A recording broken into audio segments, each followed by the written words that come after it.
आका अलैहिस्सलाम ने बड़ी दिलचस्प बात फरमाई। फरमाया जिस शख्स में 3 आदतें होंगी, 3 खसलतें होंगी, वो ईमान के टेस्ट को, ईमान की मिठास को पालेगा। कितनी खूबसूरत बात है कि आज तक हमने ये जानने की कोशिश की कि ईमान की लज्जत कैसे नसीब होती है। हम हर चीज को टेस्ट करते हैं, उसको स्मेल करते हैं ताकि हम अंदाजा लगा सकें, लेकिन क्या हमें अपने ईमान का अंदाजा भी है? हदीस पाक कुछ यूं है, हजरत अनस से रवायत है कि नबी अकरम सल्लल्लाहु अलैहि वसल्लम ने फरमाया जिस शख्स में 3 खसलतें होंगी, 3 आदतें होंगी, वो ईमान की मिठास को पालेगा।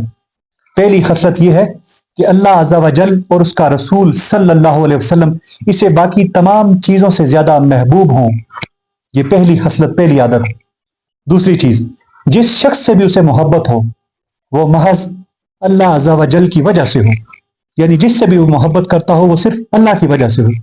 और तीसरी चीज, कुफर से निजात पाने के बाद दोबारा हालत कुफर में लौटने को वो इस तरह नापसंद करता हो कि जिस तरह वो खुद को आग में फेंका जाना नापसंद करता है।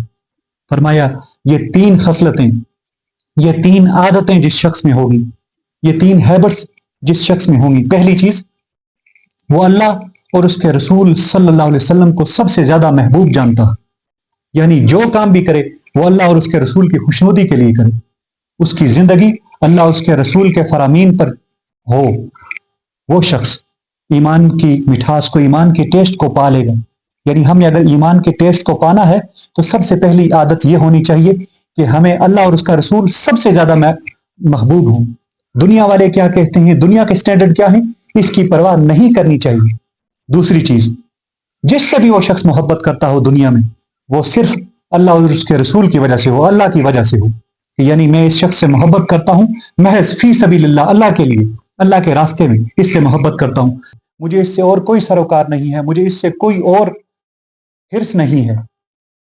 और तीसरी और आखिरी चीज फरमाई कि वो ईमान लाने के बाद हालत कुफर में लौटने को इस तरह नापसंद करता हो जैसे वो खुद को आग में डालने को नापसंद करता हो, कि कोई शख्स उसे आग में डाल रहा हो और वो उसे नापसंद करता हो। यानी ईमान से उसे इस हद तक मोहब्बत हो, ईमान से उसे इस हद तक लगाव हो, ईमान का टेस्ट तब जाकर उसे मिलेगा।